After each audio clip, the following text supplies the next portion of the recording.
섰습니다. 제목부터 대한민국 조찬기도에 이렇게 바꾸니까 어떻습니까? 좋습니다.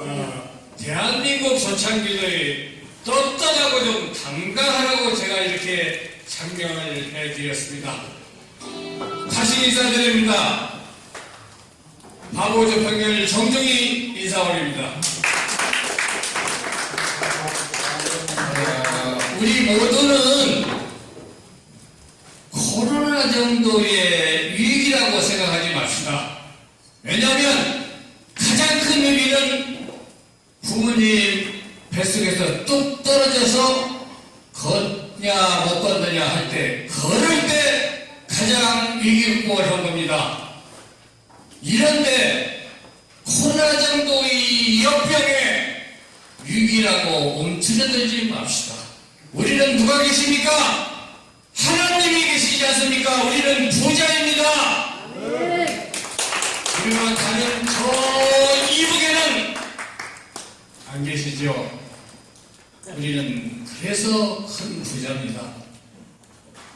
평화통일을 꼭 이뤄서 그분들이 하나님을 영접할 수 있게끔 우리가 힘을 불어주고 용기를 전해줍시다. 오늘은 제가 한평생 법학 박사로서 연구한 70평생 연구한 국가를 살리는, 저는 초등학교도 못 나온 제 어머니한테 배운 게 있습니다. 첫째는 국가관이요, 민족관이요, 가족관이요, 그 다음에 진실보다 더 강한 힘은 없다. 아무리 큰 것이라도, 큰 사랑이라도 용서보다 더 큰 사랑이 없느니라. 이 큰 사명 5가지를 배웠습니다. 더불어서 하나님 주신 이 성경 얼마나 소중합니까? 그래서 우리 모두는 떳떳하고 당당하게 위기 극복을, 경제 발전을, 국가 발전을 위해서 혼신의 노력을 다 해야 된다, 이렇게 생각합니다. 제가 수십 번 이 자리에 섰습니다만은 전부 국가와 민족을 위한 얘기였습니다. 그럼 지금부터 간략하게 보고드리겠습니다. 사실은 이 정책 제가 한평생 연구한 겁니다. 한 사람이 국가다, 이 말하는 사람은 세계적으로 저뿐이었습니다. 존경하고 사랑하는 애국국민 여러분, 안녕하십니까? 특히 대한민국 조찬기도의 불전주야 혼신의 노력을 다하시는 우리 김병원 목사님, 저하고 동문입니다. 예수대학교. 그리고 김성철 자랑스러운 우리 회장님, 여러 목사님, 여러 장로님, 여러 선지자님 수가 너무 많으십니다. 저는 50년 동안 법학 한 분야에 종사하면서 학교, 경찰공무원 연수원, 국회, 종교단체, 사회단체 등에서 적당을 하고 있는 대한민국 통일정책 원장이고, 각종 유공자단체 국가 법률 고문입니다. 정중히 다시 인사드립니다. 우리 마태복음에서 7장 7절은 우리가 무엇을 행할 때 주시면 주시고 찾으면 찾을 것이고 두드리면 열릴 것이라고 우리 간절한 간구에 주님께서 약속을 예내 주셨습니다. 국민이 하나님의 뜻대로 잘 살기를 기도하면서 신명 27장에서는 하나님의 말씀을 지키라는 명령에 따르면 하나님의 공의와 정의가 강물처럼 흐르는 정의로운 밝은 세상이 열린다라고 굳게 믿고 행동하면 이루어 주실 것입니다. 시간 관계상 앞에 서론 문제는 전부 접겠습니다. 오늘 강의는 한 사람이 국가다라는 주제로 논의를 전개해서 맺겠습니다. 우리 생각해 봅시다. 5,000년 동안 사는 동안에 전쟁이 몇 번 났죠? 제가 이 자리에서 수십 번 얘기했는데 공식적으로 931번, 5년에 한 번씩 전쟁을 나다 보니까 보따리는 잘 사는데 집이 없잖아요. 지금도 전쟁 가봐요. 한평생 쓰지도 않는 짐을 다 짊어지고 다니는 분이 많이 있습니다. 참 딱하죠. 그런데 보릿고개를 없앤 분이 70년도에 없앴죠. 근데 그보다 아주 중요한 60여 년 만에 세계 300대 순위에 못 가는 국가를 10여 대 국가로 만든 이분들이야말로 애국자요 아니요. 300순위에서 10순위로 만들었으면 이분들이 애국자요? 애국자예요. 훈부상 해줘야 됩니다. 이게 하나님이 꼭 이렇게 이루라고 하셨을 것입니다. 인류사에서 전쟁은 살펴봅시다. 대한민국에서 발생한 전쟁의 원인이 무엇이고 이들은 어떤 관계가 있고 세계 인류사의 전쟁과 어떠한 관계가 있는지, 대한민국 평화는 세계의 평화 인류 발전에 어떠한 영향을 주고 어떻게 기여할 것인가 등에 관하여 정책을 활용한다면 강한 국가를 만들어야 더 쉽게 평화 통일해서 선진국이 되고 인류를 우리도 선도하는 데 그 목적이 있다 생각합니다. 그래서 저는 돌이켜봐 우리나라는 5,000년 동안에 좀 전에 얘기했지만 931번의 지원을 받으면서 살아왔던 힘의 원천은 바로 우리 민족혼에 기인한 것이라 이렇게 생각합니다. 여기에서 민족혼의 특유의 정신은 모든 군주백성무명 장수들이 한편이 똘똘 뭉쳐 조국의 민족의 박애정신 등으로 뭉쳤기 때문에 그 많은 수많은 외적을 물리칠 수 있었고 또 막아낼 수 있었습니다. 그러나 1900년부터 60여 년 사이에 세 번 당했던 시오국 역사는 5,000년 동안에 겪었던 모든 순환사를 합한 택보다도 결코 참고할 수 없습니다. 하나는 1910년 8월 22일 한일합방으로 일본의 나라를 빼앗겼죠. 둘은 45년 8월 15일 해방의 기쁨소리도 먹기도 전에 남한은 8월 15일, 북한은 9월 9일 사상문제로 둘이 갈라졌죠.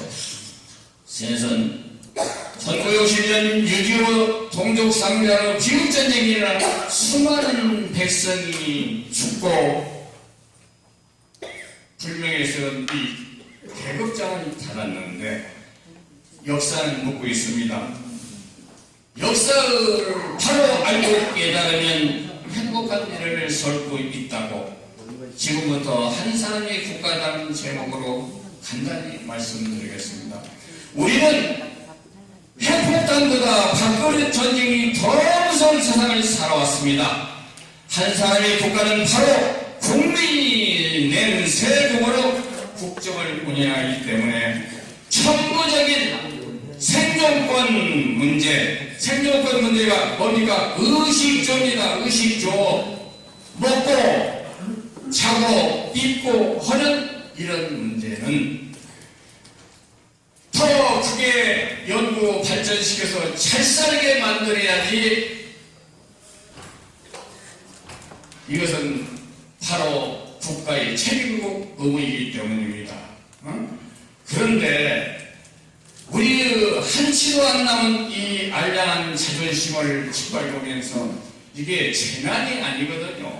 우리는 역병과 같이 살아왔어요.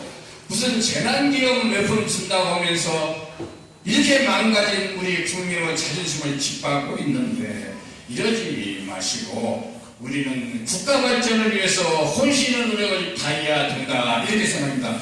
제가 한평생 연구한 국가 정책은 다음과 같습니다. 보고드립니다. 첫째, 국가 정책 연구원이 없습니다. 우리나라에 정책 연구원을 만들어서 여기서 전문가들이 만든 정책 중심으로 여야 민정 협치 정치를 정리한다면 시행착오로 인한 국정이나 국세 낭비는 줄이고 국가는 더 크게 발전할 것입니다. 둘은 국가는 조금 전에 말씀 60여 년 만에 세계 10여권 내로 발전시킨 이 세대 애국자요 아니요 애국자죠. 이분들한테 손포상해줘야 됩니다. 이런 애국자들한테 불과 60년 만에 이분들은 당뇨병도 없고 혈압, 당뇨 이런 건 전혀 없습니다. 왜냐?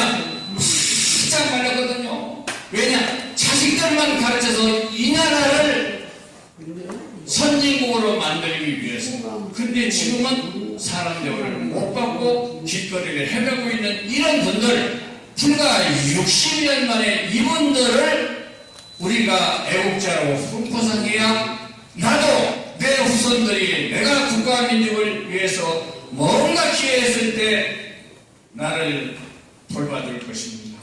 그래서 60여 년 만에 국가를 세계 10위권, 300권에서 10위권을 만든 이런 분들을 진짜 애국자들을 손포상 해줘야 됩니다. 이분들이 조금 잘못했다 해서 감옥에 가둬놓고 이러지 말고 이분들을 애국자로 손포상해서 사명도 해주고 같이 동족이 어우러져서 사는 이런 세상을 만들어야 된다. 이렇게 생각합니다. 국가는 세금으로 세 번째 국정을 정하기 때문에 본인 수익금의 내 수입의 2분의 1 이상을 세금을 더 낸 사람이 있어요. 1년 세금이 100만 원인데 50만 원을 뚝 잘려서 세금 다 내고 50만 원 더 낸 사람, 이 사람도 애국자거든요. 이렇게 세금을 더 내면 그 더 낸 세금만큼 일반 국민들이 내는 세금을 비율에서 더 낸 세금만큼 감해주면 일반 국민들이 세금이 덜 내게 되지 않겠습니까? 이런 애국자들이 세금을 더 내게 만들면 국가 세수는 엄청나게 증가될 것입니다. 넷째, 내 나라는 대한민국 하나라면 국가와 국민은 더욱에 발전합니다. 하나의 국적, 하나의 국세납적, 원정 출산, 이중국적 포기하고 이반자는 영국이 추앙시키면 대한민국은 크게 발전합니다. 그렇지 않으면 이중국적, 삼중국적 가지고 있으면 전쟁 나면 다 도망가요. 우리나라 안 삽니다. 이 나라를 누가 지켜요? 심각한 문제입니다. 다섯 번째는 출산정제 정책을 적시게 펼쳐서 1억 명 이상을 만들면 자급자족하는 국가가 됩니다. 대단히 중요합니다. 일본이 패망했을 때, 2차 대전 패망했을 때 인구가 몇 명이었어요? 불과 여자 3,000명, 남자 한 4,500명. 이래서 도리도리 시대시가 숙사를 발표했지 않습니까? 일본 여성이요, 팬티는 입지 마라. 담요 하나만 짊어져라. 무조건 내놔라. 그랬더니 대한민국 성씨가 몇 개인 줄 아시죠? 몇 개입니까? 290. 공식적으로 333개입니다. 일본이 백제 후예고 신라고 내나 같은 민족을 부립니다.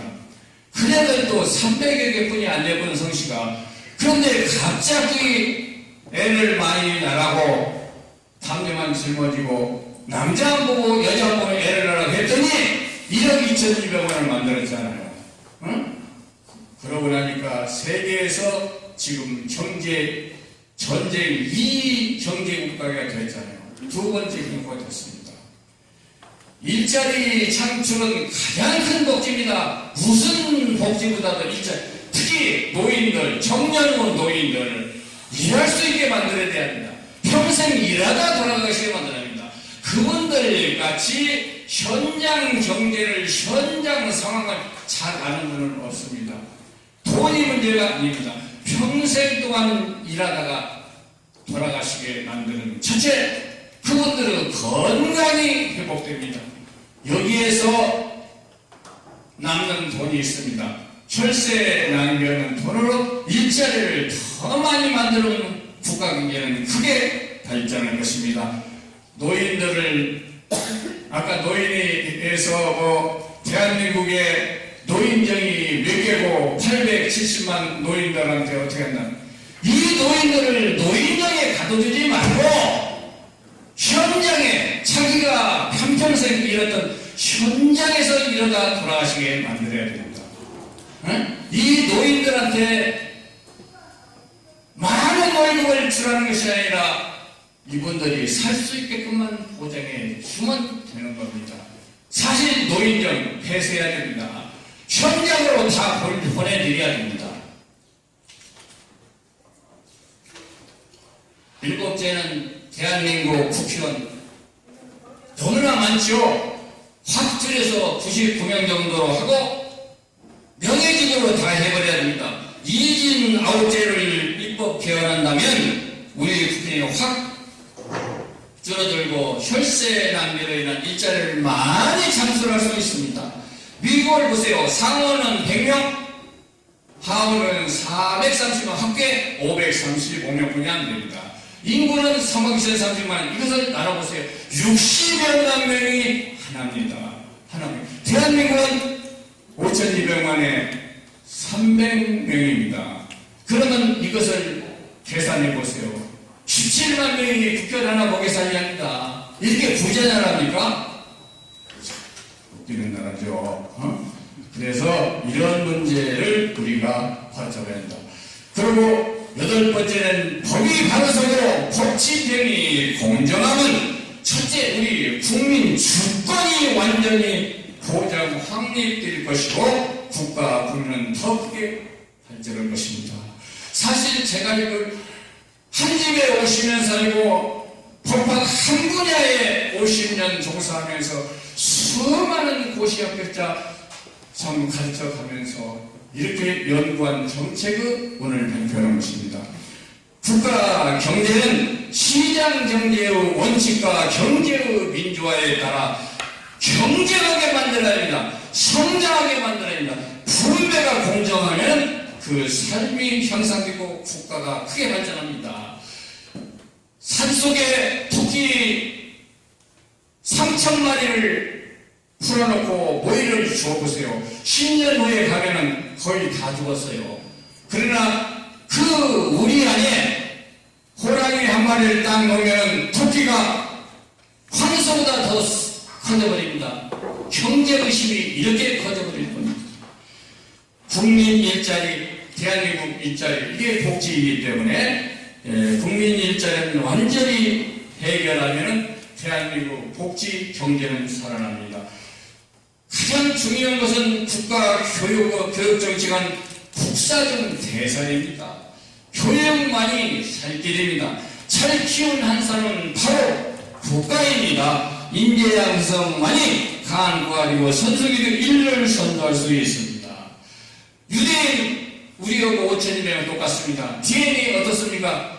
95, 105 똑같습니다. 그런데 그네들은 세계 노벨상 수상자의 3분의 1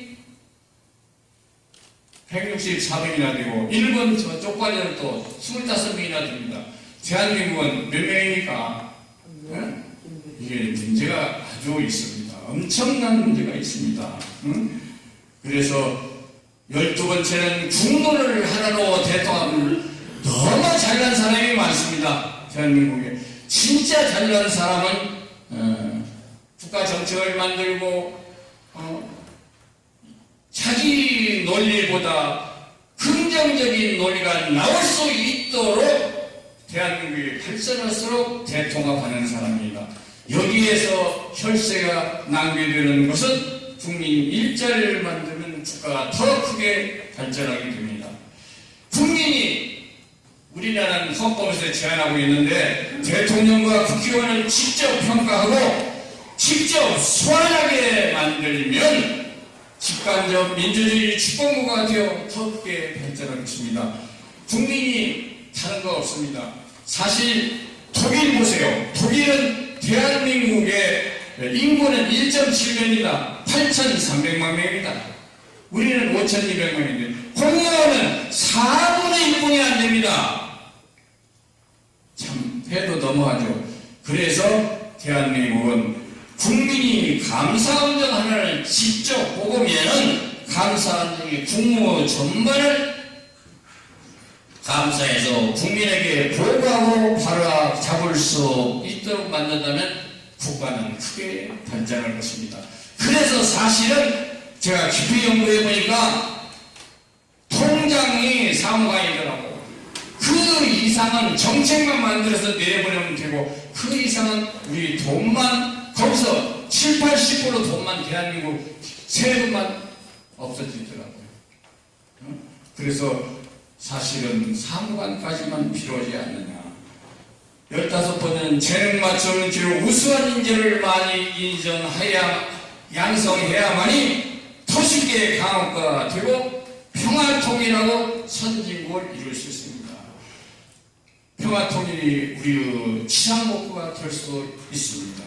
제가 연구를 10년 해보니까 통일대책 연구를 해보니까 2024년 8월 25일 이전에는 저는 반드시 통일된다. 통일정책 논문을 저는 수천 개를 가지고 있습니다. 결론은 그렇게 나옵니다. 그래서 통일은 먼저 해놨다. 16번째, 지방자치제 중 광역의만 놔두고 지방의제는 이걸 없애버려야 됩니다. 그러면 전 국토의 균형 발전은 아주 잘 이루어지고 국민의 혈세는 확 줄어버립니다. 지방의회가 뭔데 필요합니까? 광역의만은 지역 균형만 잘 이루어지고 국민의 혈세는 줄고 행정 수행 능력은 배가 될 것이고 혈세 낭비를 줄이는 만큼 일자리를 만들면 국민 경제는 크게 발전하고 국민은 행복한 삶을 살 수 있습니다.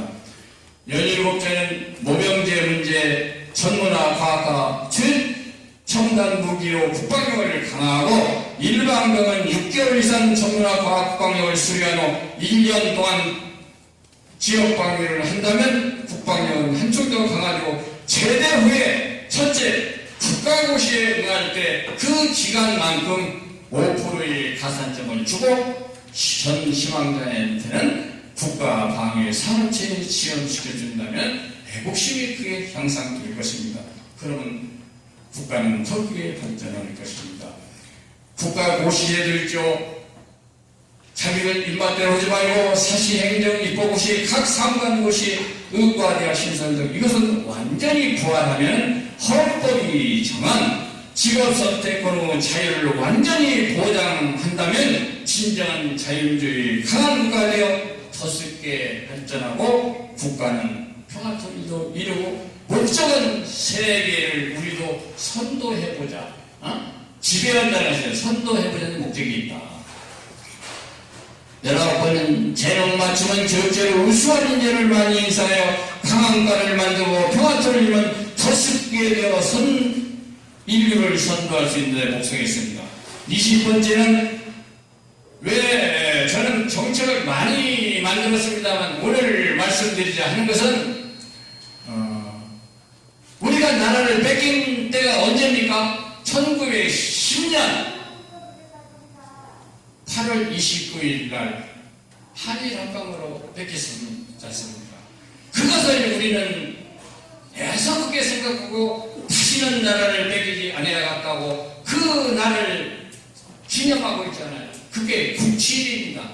그래서 100여 개 정책이 있지만 29개만 제가 다시는 나라를 뺏기지 말아야겠다는 생각에서 코로나19로 인한 20번째 국가 경기는 국가 1년 예산이 550조 8천억 중 3분의 1을 해당하는 180조 원을 활용하여 희망자는 전 국민에게 국민을 믿고 20억 30억 재난지원금 이런 거 주셔서 국민들 망상하게 하지 말고 통 크게 전 국민 희망자에게 1억 원을 대출해 줘서 1년 동안은 무이자로 하고 4년 동안 분할 은행금리에서 분할 상환하게 하면은 대한민국 경제는 살아납니다. 그러면 국가빚이 많다고 할 거 아니겠습니까?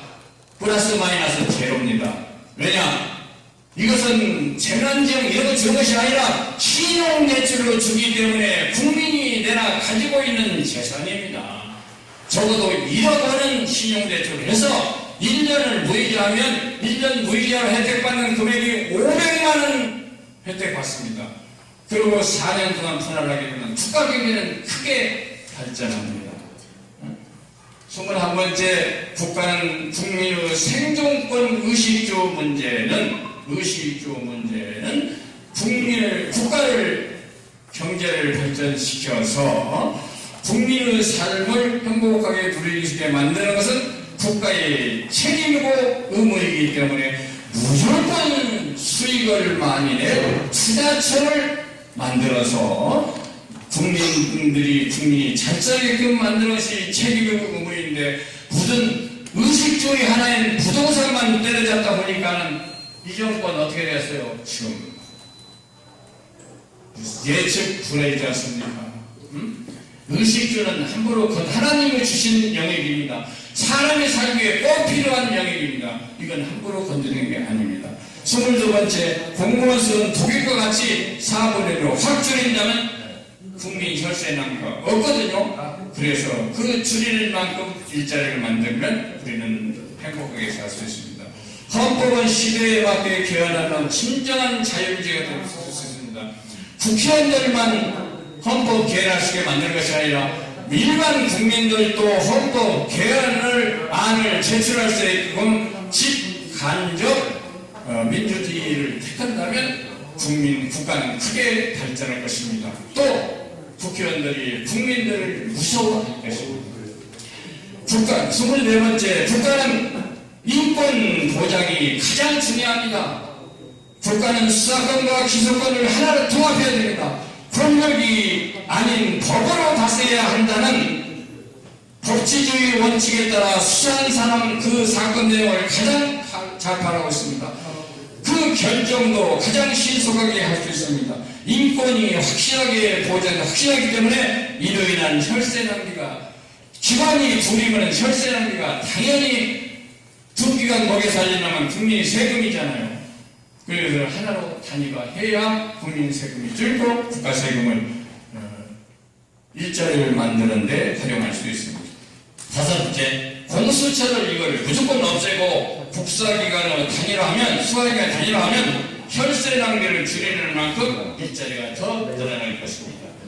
26번째, 국민이 항상 먼저이면 애국심이 있게 국민을 사람 대접해줘야 됩니다. 항상 먼저에게 대접하면 국가는 크게 발전을 줍니다. 이 27번째, 옛날에 국회정치는 좀 적고 나이 맞는다고 이렇게 발세하지 말고 진짜 새로운 정책을 만들면 이게 국가를 위한 것입니다. 국회정치는 새로운 정책으로 전환하면 국가가 국민은 더 크게 발전할 것입니다. 국민이 직접 개헌을 발의할 수 있게끔 입법화하고 개헌한다면 민주주의 국가, 직간접 민주주의가 혼용한 정치를 진정한 자유민주주의 국가가 될 것입니다. 마지막으로 29번째, 국치를 다시는 나라를 뺏기지 않는다는 데서 29개로 저는 한정했습니다. 국민의 생존권 보장은 국가의 책임이고 의무이기 때문에 국가 경제의 발전은 국민의 생존권과 국력이 됩니다. 이를 한평생 전문적으로 연구한 국가정책임을 살펴볼 주제, 국가정책은 국사적 대사이고 인재 양성은 바로 국력입니다. 대학 졸업까지 무상교육을 시키는 것이 원칙이나 국가 여건상 필요한 학자금을 전액 대출해줘야 합니다. 대상환망원은 졸업한 후에 1년 거치 1년은 무이자를 해주고 4년 은행금리를 추가한 원리금을 상환하게 합니다. 둘째, 일반 국민 희망자에게 전원에게 앞서서 얘기했지만 무조건 1,000만 원, 1억 원 이상을 대출해줘야 합니다. 1억 원은. 그리고 1년 동안 이자는 무이자로 하고 1년 거치 4년 분할하게 하면은 국민들이 직접 혜택을 보는 것이 은행 이자로만 해도 500만 원 이상의 혜택을 봅니다.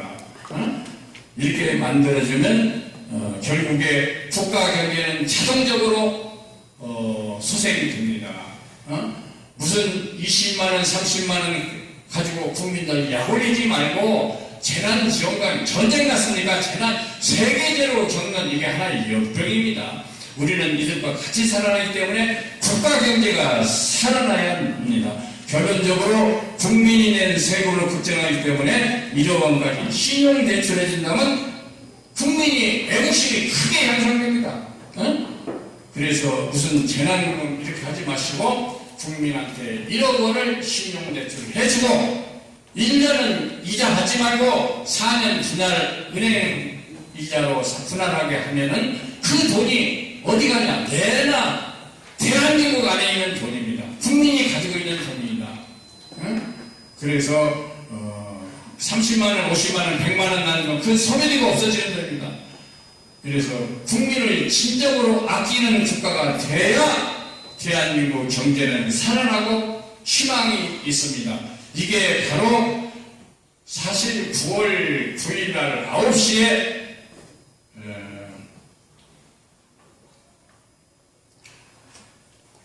여기 100주년 기념관에서 이것을 발표해달라고 한 겁니다. 그런데 그때는 시운과 천운이 맞지 않다. 사실은 시기가 아니다. 했는데 대한민국 조창기로 여기가 복이 있습니다. 여기에 와서 첫 번째 말씀을 드리게 되었습니다. 존경하는 우리 김병환 목사님 존경합니다. 김동철 회장님 진짜 존경합니다. 여기에 계신 모든 목사님, 성직자님 참 존경합니다. 대한민국에서 태어난 것이 큰 행운으로 알고 건강하시고 큰 발전을 이루시기를 기원하면서 간단히 정책 발표로 특강을 마치겠습니다. 감사합니다.